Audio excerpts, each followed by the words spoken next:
प्रधानमंत्री नरेंद्र मोदी ने एसोचैम के स्थापना सप्ताह समारोह में भारत की प्रगति को रेखांकित करते हुए कहा, भारत की पहचान बदली, प्रगति के रास्ते पर देश बढ़ा आगे।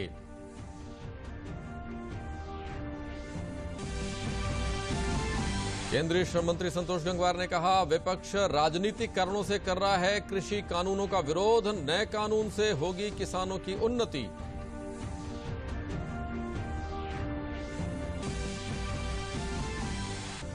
केंद्रीय मंत्री संजीव बालियान ने कहा, नए कृषि सुधार कानून है किसानों के हित में, मंडियों से बाहर बेचने की आजादी से उपज का मिलेगा सही दाम।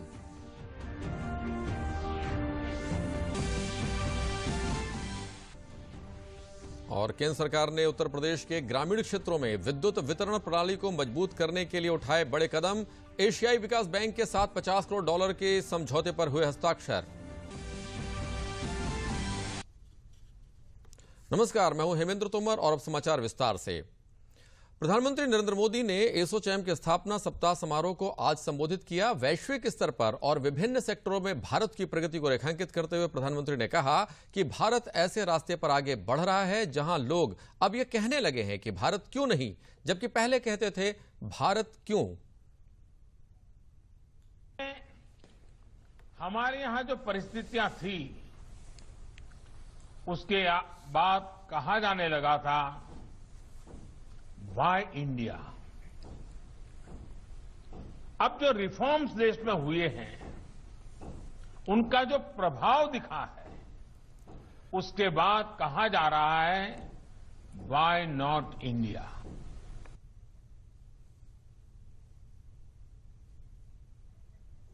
प्रधानमंत्री ने इस मौके पर उद्योगपति रतन टाटा को ASSOCHAM enterprise of the century award भी प्रदान किया। उन्होंने टाटा समूह की ओर से यह पुरस्कार ग्रहण किया। एसोचैम की स्थापना देश के सभी क्षेत्रों के प्रवर्तक चैंबरों ने सन 1920 में की थी। इसके तहत 400 से अधिक चैंबर और व्यापार संघ आते हैं। देश भर में इसके सदस्यों की संख्या 4.5 लाख से अधिक है। बीते 100 सालों में आप सभी देश की इकोनॉमी को, करोड़ों भारतीयों के जीवन को बेहतर बनाने में जुटे हैं। यही बात श्रीमान रतन टाटा जी के लिए, पूरे टाटा समूह के लिए भी उतनी ही सही है। भारत के विकास में टाटा परिवार का, टाटा समूह का, उनके योगदान के लिए उन्हें आज यहां सम्मानित भी किया गया है। टाटा ग्रुप की देश के विकास में बड़ी भूमिका रही है। प्रधानमंत्री नरेंद्र मोदी ने अपने कृषि सुधारों को लेकर फैलाए जा रहे भ्रम के बीच अपने ट्विटर अकाउंट पर नमो ऐप का लिंक शेयर किया है, जिसमें कृषि सुधारों को लेकर ग्राफिक्स, बुकलेट और अन्य बहुत सी सामग्रियों के जरिए जानकारी दी गई है। प्रधानमंत्री ने ट्वीट में लिखा, यहां ग्राफिक्स और बुकलेट सहित बहुत सी सामग्री है जो विस्तार से बताती है कि हाल ही में किए गए कृषि सुधारों से हमारे किसानों की किस तरह मदद हो रही है। ये नमो ऐप पर वॉलेंटियर मॉड्यूल के तहत योर वॉइस और डाउनलोड सेक्शन में उपलब्ध है। पढ़िए और खूब शेयर कीजिए। कृषि बिल को लेकर केंद्रीय श्रम एवं रोजगार मंत्री संतोष गंगवार ने कहा कि विपक्ष केवल राजनीतिक कारणों से कानून का विरोध कर रहा है। किसान सरकार से संतुष्ट है, यह विरोध केवल विरोध के लिए है। बरेली में कार्यकर्ताओं के साथ बैठक के बाद केंद्रीय मंत्री ने दूरदर्शन प्रतिनिधि से बात करते हुए कहा कि एमएसपी का सवाल जो लोग उठा रहे हैं उन्हें मालूम होना चाहिए कि केंद्र सरकार ने जो न्यूनतम समर्थन मूल्य तय किया है उसे हर वर्ष बढ़ाने का काम किया है। उन्होंने कहा कि हमारी सरकार स्वामीनाथन आयोग की रिपोर्ट के अनुसार काम कर रही है। हमारा मानना है कि विपक्ष केवल विरोध के लिए विरोध कर रहा है। अगर आप जब से मोदी जी की सरकार बनी है तब से अब तक लगातार कृषकों की ओर ध्यान दिया जा रहा है, कृषकों की चिंता को दूर किया जा रहा है और समर्थन मूल्य की जो बात की जा रही है, हमने जो एमएसपी तय की है वो हर वर्ष बढ़ाने का काम कर रहे हैं। अगर आप 2014 के मूल्य और इसके मूल्यों में देखें तो 1.5 का अंतर है। स्वामीनाथन आयोग की रिपोर्ट के हिसाब से कार्रवाई कर रहे हैं और हमारा मानना है कि ये उनका विरोध केवल राजनीतिक कारणों से विरोध हो रहा है और वास्तविकता ये है कि देश का किसान असंतुष्ट नहीं है, मोदी जी से संतुष्ट है। कृषि कानून के समर्थन में केंद्रीय और उत्तर प्रदेश के मंत्री किसानों के बीच जाकर किसान बिल के फायदे बता रहे हैं। इतना ही नहीं, वह किसान भाइयों से अपील भी कर रहे हैं कि वह किसान इस कानून को ध्यान से पढ़ें। मेरठ पहुंचे केंद्रीय मत्स्य पालन व डेयरी विकास मंत्री डॉक्टर संजीव कुमार बालियान ने कहा कि पश्चिमी उत्तर प्रदेश गुड़ की मंडी है। कृषि कानून से पहले किसान मंडी शुल्क देकर शहर से बाहर अपना गुड़ ले जाता था। आज वह बिना मंडी शुल्क दिए देश में कहीं भी अपना गुड़ बेच सकता है। पश्चिमी उत्तर प्रदेश गन्ना बाहुल्य क्षेत्र है। यहां पर कॉन्ट्रैक्ट फार्मिंग पहले से ही होती है। चीनी मिल और किसानों का गन्ने का कॉन्ट्रैक्ट रहता है और किसान चीनी मिल को गन्ना बेचता है। एग्रीमेंट हमेशा फसल का होता है, जमीन का नहीं। जैसे पहले था वैसे अब भी जारी है। जमीन हमेशा किसान की ही रहती है। उन्होंने कहा कि किसान भाइयों को सौहार्दपूर्ण वार्ता करनी चाहिए। प्रदेश के गन्ना मंत्री सुरेश राणा ने बताया कि नए कृषि कानून किसानों के हित में है और लगातार किसान उसका समर्थन भी कर रहे हैं। जो किसान समर्थन नहीं कर रहे उनसे लगातार वार्ता जारी है। उन्होंने किसान भाइयों से अपील की कि अगर उनको कोई शंका है तो वह वार्ता से उनका समाधान करें।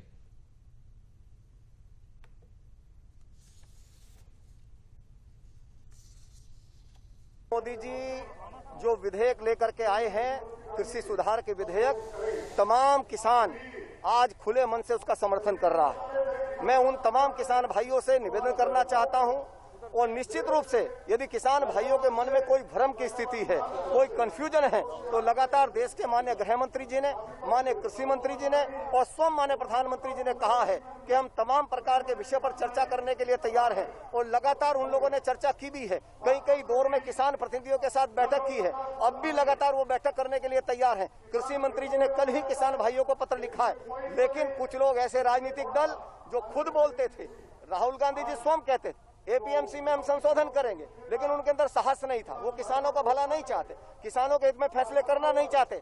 आदरणीय मोदी जी ने जब फैसला कर दिया, जब मोदी जी ने संशोधन कर दिया, जो खुद संशोधन की मांग कर रहे थे, आज वो परेशान क्यों हैं? वो परेशान इसलिए हैं, वो देश की तरक्की नहीं चाहते। देखिए, मैं किसानों से ये अपील करना चाहूंगा कि जो ये बिल हैं ये किसानों के हित में है।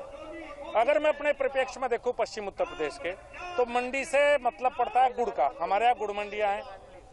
अगर मेरे गांव में एक किसान है, अगर उससे पहले उसे गुड़ मंडी में आना पड़ता था, 2.5% ड्यूटी देनी पड़ती थी, उसके बाद वो गुड़ को हरियाणा दिल्ली लेके जाता था। अब अपने गांव से बिना टैक्स दिए वो जहां उसका मन है वहां गुड़ को ले जा सकता है। तो एक तरह से ये बहुत बड़ा फायदा है। और कॉन्ट्रैक्ट फार्मिंग की जहां तक बात है, एक तरह से पश्चिम उत्तर प्रदेश में कॉन्ट्रैक्ट फार्मिंग ही है। गन्ना किसानों का शुगर मिल के साथ एग्रीमेंट होता है, शुगर मिल गन्ना खरीदती हैं। ये फसल का एग्रीमेंट है, इसमें जमीन कहीं शामिल ना पहले थी ना आज है। प्रधानमंत्री ने सबसे पहले किसान सम्मान निधि किसानों को देने का काम किया, न एजेंडे में था, न किसी ने कभी मांगने का काम किया। एक नंबर 2, किसानों का ऋण उत्तर प्रदेश के अंदर 1 लाख रुपए का ऋण उत्तर प्रदेश के अंदर माफ करने का काम किया। किसानों की आय को दुगनी करने के लिए सख्त प्रयास किए, सस्ता बीज दिया, कल्टीवेटर्स दिए, कृषि ऋण उत्पादन पर 90% तक सब्सिडी देने का काम किया। लोगों की योजनाएं बना करके कृषकों की 100 किसानों का ग्रुप बना करके उनको सब्सिडी दिलवा करके उनकी प्रगति को, उनकी उन्नति के लिए काम करने का काम किया। और जितनी भी आवश्यकताएं थी उन सबको पूरा करने का काम किया। आज कुछ लोग जिनकी जमीन सरक गई है, जिनके पास धरती नहीं है, जिनको जनता ने नकार दिया है, ऐसे लोग किसानों के कंधे पर बंदूक रख करके उनको आंदोलन चलाना चाहते हैं, लोगों को समाज को दिग्भ्रमित करने का काम कर रहे हैं। पीतल नगरी के नाम से देश दुनिया में अपनी पहचान रखने वाले मुरादाबाद के निर्यातकों की औद्योगिक समस्याओं का निराकरण हो सके, इसको लेकर मुरादाबाद में एक निर्यातक सम्मेलन का आयोजन किया गया। सम्मेलन में एमएसएमई मंत्री सिद्धार्थनाथ सिंह मौजूद रहे। कार्यक्रम में कैबिनेट मंत्री ने निर्यातकों की समस्याओं को गंभीरतापूर्वक सुनते हुए समस्याओं के जल्द निराकरण कराए जाने का आश्वासन दिया। इस अवसर पर सिद्धार्थनाथ सिंह ने एक जनपद एक उत्पाद प्रशिक्षण टूल किट योजना और मुख्यमंत्री युवा स्वरोजगार योजना के लाभार्थियों को टूल किट और चेक का वितरण भी किया। सिद्धार्थनाथ सिंह ने बताया कि सरकार के द्वारा उद्योग एवं निर्यात के विकास हेतु हर संभव प्रयास किया जा रहा है। उन्होंने कहा कि उत्पाद बनाने वाले लोग अपने अंदर उद्यमी की सोच विकसित करें। सरकार उद्यमी के विकास हेतु हर प्रकार की तकनीक उपलब्ध कराने हेतु प्रयासरत है। यही कोविड के टाइम पे जो आत्मनिर्भर पैकेज है एमएसएमईज के लिए और जो नई इकाइयां हैं, हम लोगों ने ऑनलाइन लोन मेला से 31,000 करोड़ रुपए विशेष रूप से जो स्मॉल है, माइक्रो है, उन इंडस्ट्रीज को दिलवाया है। 10.5 लाख जो एमएसएमई उनको फायदा दिलवाया है। मुझे आपसे कुछ नहीं चाहिए, बस एक चीज चाहिए कि आप अपने आइडियाज दीजिए, प्रैक्टिकल आइडियाज दीजिए जो वर्केबल है। दूसरा सबसे बड़ी चीज है, आप सरकार पे, योगी जी और हम पे अपना पेशेंस दिखाइए एंड भरोसा दिखाइए। ट्रस्ट में चाइना को हम लोग बीट करके रहेंगे। भारत सरकार ने उत्तर प्रदेश के ग्रामीण क्षेत्रों में बिजली वितरण प्रणाली को मजबूत बनाने के लिए एशियाई विकास बैंक के साथ $30 करोड़ के एक ऋण समझौते पर हस्ताक्षर किए हैं। $43 करोड़ के 2 किश्तों में से कल पहली किश्त के ऋण समझौते पर हस्ताक्षर हुए। इसके तहत ग्रामीण क्षेत्र की 65,000 किलोमीटर की कम वोल्टेज वाली विद्युत वितरण लाइन को बदला जाएगा। इससे 46,000 गांव के 7 करोड़ लोग लाभान्वित होंगे। कृषि क्षेत्र और घरेलू उपयोग के लिए 17,000 किलोमीटर का फीडर सेपरेशन नेटवर्क स्थापित किया जाएगा, जिससे सौर ऊर्जा का वितरण होगा। बिजली बिल जमा करने में सुधार के लिए गांव की महिलाओं को स्वयं सहायता समूह के जरिए लगाया जाएगा, जिससे उनके पारिवारिक आय में बढ़ोतरी होगी। इससे वित्त सुविधा के तहत एडीपी के टीए स्पेशल फंड और गरीबी उन्मूलन के जापान फंड से $20 लाख की तकनीकी सहायता अनुदान को भी दिया जाएगा। एनटीपीसी ऊंचाहार के खाते में लगातार उपलब्धियां दर्ज होती रही हैं। जिस प्रकाश से आपकी पूरी दुनिया रोशन होती है, उसके लिए यह परिवार दिन रात एक करके आपके लिए विद्युत उत्पादन करता है। सर्दी हो, गर्मी हो या बरसात या कोविड-19 का दौर रहा हो, एनटीपीसी के कर्मचारी हमेशा विद्युत उत्पादन में तत्पर रहे हैं। इसका प्रतिफल है एनटीपीसी ऊंचाहार देश की 17% बिजली का उत्पादन अकेले करता है। कोविड-19 दौर में जब बिजली की मांग कम हो गई थी, तब भी एनटीपीसी की मशीनें चलने के लिए हमेशा तैयार खड़ी थीं। अब एक बार पुनः अपनी पूरी क्षमता से एनटीपीसी ऊंचाहार विद्युत उत्पादन कर रहा है। यह संस्थान अपने कर्मचारियों की सुरक्षा संरक्षा के साथ साथ आसपास के क्षेत्रों में सामाजिक सरोकारों में अपनी बड़ी भूमिका निभाता है। सड़कों का निर्माण हो, चिकित्सालयों का निर्माण हो, रेलवे स्टेशन को सुंदर बनाने का काम हो, बच्चियों को साइकिल वितरण करने का काम हो, स्कूलों में शौचालय बनाने का काम हो या वृक्षारोपण का काम हो, यह संस्थान इसे बखूबी करता है। हमारा प्लांट अनवरत बिजली उत्पादन करता रहा और आप सबको जान के खुशी होगी कि आज मेरा प्लांट जो 1550 मेगावाट की क्षमता और 10 मेगावाट का सोलर है, हमारे पास 6 इकाइयाँ हैं, 210 की 5 और एक 500 की, सारी इकाइयाँ पूर्ण रूप से फुल लोड पे चल रही हैं। और आज आपको पता है हम 62,900 से ऊपर 918 मेगावाट की क्षमता हमारी हो गई है, जो कि पूरे कंट्री में अगर 3,74,000 तो उसका 17% बिजली एनटीपीसी बना रही है। और हमारे पर लोगों का ट्रस्ट है, उनको ये पता अगर एनटीपीसी बोलती है कि इतना बिजली हम बना के देंगे तो हम 24 घंटे उतनी बिजली बना के उनको देते रहते हैं। अगर कोई हम मेंटेनेंस में कार्य करते हैं तो पहले से उनको बता देते हैं, जैसे आपको पता रहे कि आज इतनी बिजली वहाँ से कम आएगी। और उसके लिए हमारे जो लोग हैं जिनको हम बिजली देते हैं, हम करीब 9 स्टेट को बिजली देते हैं, मैक्सिमम हम यूपी और उत्तराखंड को देते हैं यहाँ से, तो उनसे पहले से हम परमिशन लेते हैं कि सर आपको इतनी बिजली हम नहीं दे पाएंगे, मेरी मशीन में काम करना है। कि जो कोविड महामारी जिसमें कि पूरा विश्व स्तब्ध था, उसमें भी एनटीपीसी ऊंचाहार अपने देश का पूरा योगदान दे रहा था और 95% पीएलएफ से ज़्यादा उसने योगदान दिया। और इस योगदान में हमारी पूरी लीडरशिप टीम लगी हुई थी। मेरे साथ कुछ ऐसे साथी हैं लीडरशिप के, भोलानाथ सर के नेतृत्व में, जिन्होंने इस पूरे कोविड महामारी के दौरान एक दिन की भी छुट्टी नहीं ली है, यहाँ से कभी गए नहीं है, जिससे कि आपको 365 डेज 24/7 बिजली मिलती रहे। तो यह तो एनर्जी क्षेत्र में एनटीपीसी का योगदान है और एनटीपीसी ऊंचाहार का योगदान है। और आप लोगों का जो आपने हमें सपोर्ट दिया, एक पॉजिटिविटी और मीडिया का जो कवरेज दिया एनटीपीसी ऊंचाहार का, तो उसके लिए आप लोगों को बहुत बहुत हम लोग भूरी प्रशंसा करते हुए धन्यवाद देना चाहते हैं। समाचार अभी और भी हैं, लेकिन पहले लेते हैं एक विराम। ध्यान रखते हैं हर घड़ी मेरा। और माँ जी प्यार से हाथ बटाती हैं। अगर हर कोई रखता है मेरा इतना ख्याल, तो मैं क्यों न रखूं अपना ध्यान। इसीलिए 9 तारीख को सरकारी अस्पताल जाती हूँ, जहाँ अब सरकारी के संग प्राइवेट डॉक्टर भी आते हैं। प्रधानमंत्री सुरक्षित मातृत्व अभियान के तहत हर महीने की 9 तारीख को सभी सरकारी अस्पतालों में गर्भवती महिलाओं की विशेष सेहत जांच मुफ्त की जाती है, ताकि अगर खतरे के लक्षण हो तो उनका सही समय पर इलाज कर सके। अपने डॉक्टर या एएनएम की मदद से नवजात शिशु को जन्म के तुरंत बाद अपने स्तन पर रखें। उसे नहलाएं नहीं और साफ सूखे कपड़े से पोंछें। उसकी नाल को साफ और सूखा रखें। टोपी पहनाकर कपड़े में लपेटकर अपने पास रखें। उसे स्तनपान कराएं रात और दिन हर 4-6 घंटे में। अगर बच्चे को सांस लेने या स्तनपान करने में तकलीफ हो रही हो तो तुरंत डॉक्टर से मिलें। अधिक जानकारी के लिए इस नंबर पर फोन। इतनी प्यारी, आय हाय, जाने क्या खाए। 6 महीने में होगा माँ का दूध ही। ना रे ना, जरूर खाए कुछ और भी। दीदी चावल का मार, फिर दाल का पानी। ध्यान से देख, है कुछ और कहानी। मुन्नी ऐसी बढ़ती जाए, बताओ ना क्या क्या खाए। यही सब। 6 महीने की हुई अभी तो। अरे तभी तो। घर में जो भी हो सब पकाओ, गाढ़ा बनाओ और खिलाओ। 6 महीने जब पूरे हो जाएं, पेट पूजा की घड़ी आए।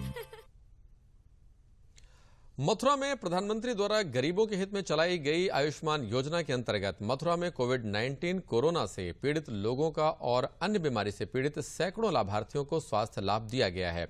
जनपद में आयुष्मान के अंतर्गत अभी तक 86,000 गोल्डन कार्ड बने हैं। इस योजना से 2,900 परिवारों का इलाज हुआ है और राजकीय अस्पतालों में 600 परिवारों को लाभ मिला है और उनके जीवन को समय से स्वास्थ्य लाभ मिल रहा है। बीमारी से पीड़ित लाभार्थी श्रीमती गंगा देवी ने बताया कि मेरे पेट में रसौली थी, मैं बहुत परेशान थी, गरीब हूं और धन के अभाव में इलाज नहीं करा पा रही थी। मथुरा शहर के मंडी रामदास जज साहब का बाड़ा की रहने वाली श्रीमती सीमा शर्मा ने बताया कि मेरे ससुर वृषभान शर्मा इस योजना में हमने इलाज कराया, उनके घुटनों में परेशानी थी। भारत की सबसे बड़ी स्वास्थ्य लाभ योजना है। इससे निर्धन एवं असहाय लोगों को बेहतर स्वास्थ्य सुविधाएं मिल रही हैं। जी बताइए कैसे आई आप? यहाँ इनका ऑपरेशन हुआ था रसौली का, तो अब वैसे सही हो गया, अब कोई प्रॉब्लम नहीं है।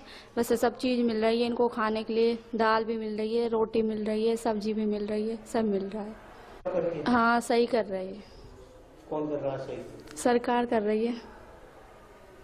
ये हमें आयुष्मान कार्ड जो है मिला है सरकार के द्वारा से, इससे हमें बहुत सी सुविधाएं प्राप्त हुई हैं और उम्मीद करते हैं कि आने वाले समय में भी इसकी सुविधा हमें मिले।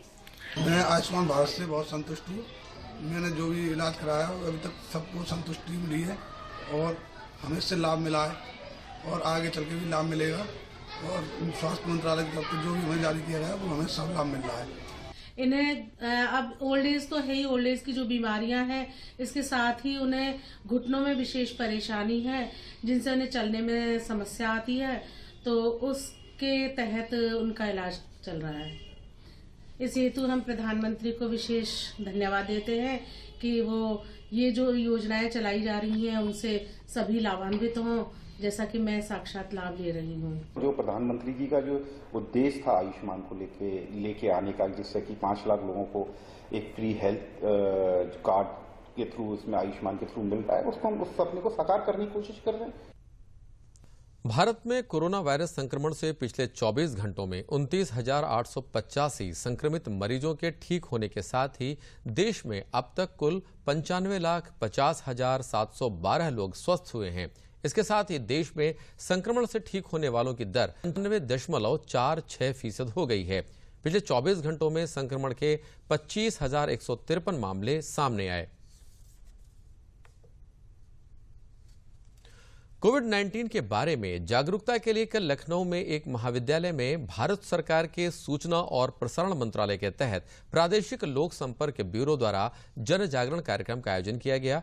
विभाग के संयुक्त निदेशक सुनील शुक्ला ने इस अवसर पर बताया कि हाथों को बार बार धोने, मास्क का उपयोग करने और 2 गज की दूरी का पालन करते हुए नोवल कोरोना वायरस से बचा जा सकता है। उन्होंने कहा कि खांसी या बुखार के लक्षण अथवा सांस लेने में तकलीफ होने पर कोरोना की जांच कराना और सार्वजनिक स्थानों पर जाने से बचना चाहिए। इस मौके पर प्रश्नोत्तरी का आयोजन करके विजयी प्रतिभागियों को पुरस्कार भी वितरित किए गए।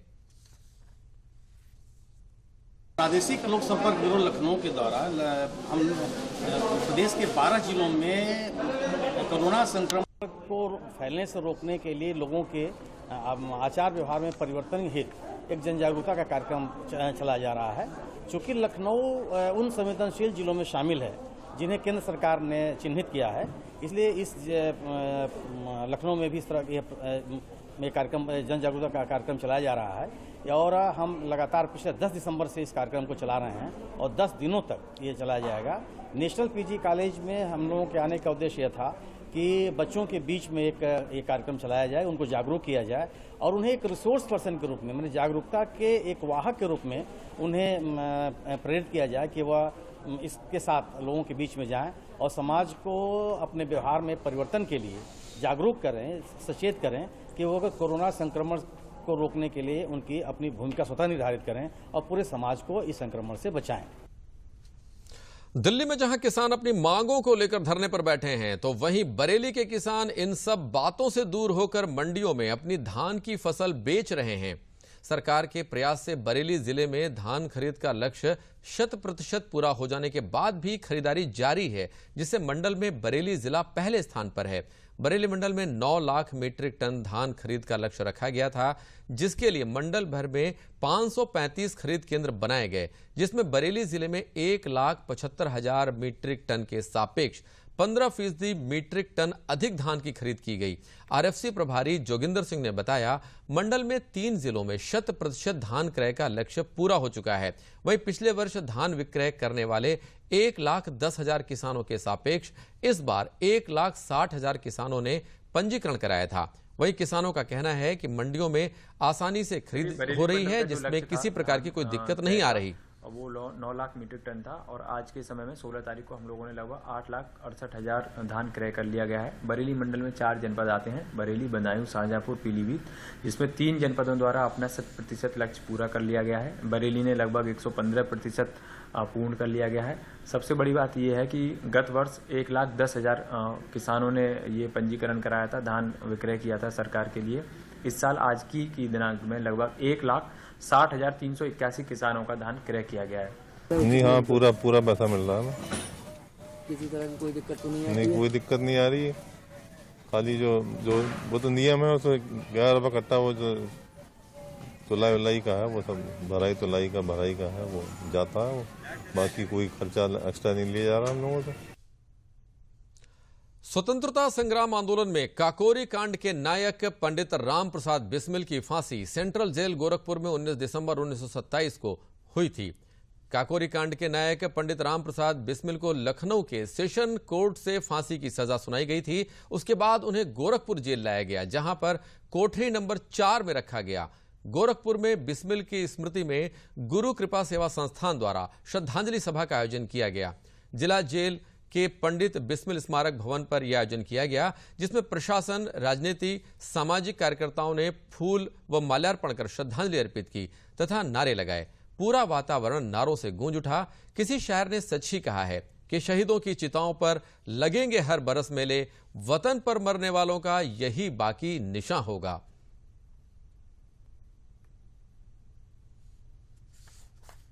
अनवरत ये मांग होती रही कि बिस्मिल जी का यह स्थान अलग कर दिया जाए और इस स्थान को युवाओं के लिए तीर्थस्थल घोषित किया जाए, और वो माननीय मुख्यमंत्री ने इस काम को किया है। और आज ये देख रहे हैं, गोरखपुर ही नहीं, संपूर्ण पूर्वांचल से लोग अपने इस क्रांतिवीर को नमन करने के लिए उमड़ पड़े हैं। बच्चा, बूढ़ा, जवान, स्कूल, कॉलेज, विद्यार्थी, तमाम अनेक संस्थाएं, राजनीतिक दल, ये सभी करता धरता आज अपने श्रद्धासुमन अर्पित करते हुए भारत माँ के इस वीर सपूत को नमन कर रहे हैं।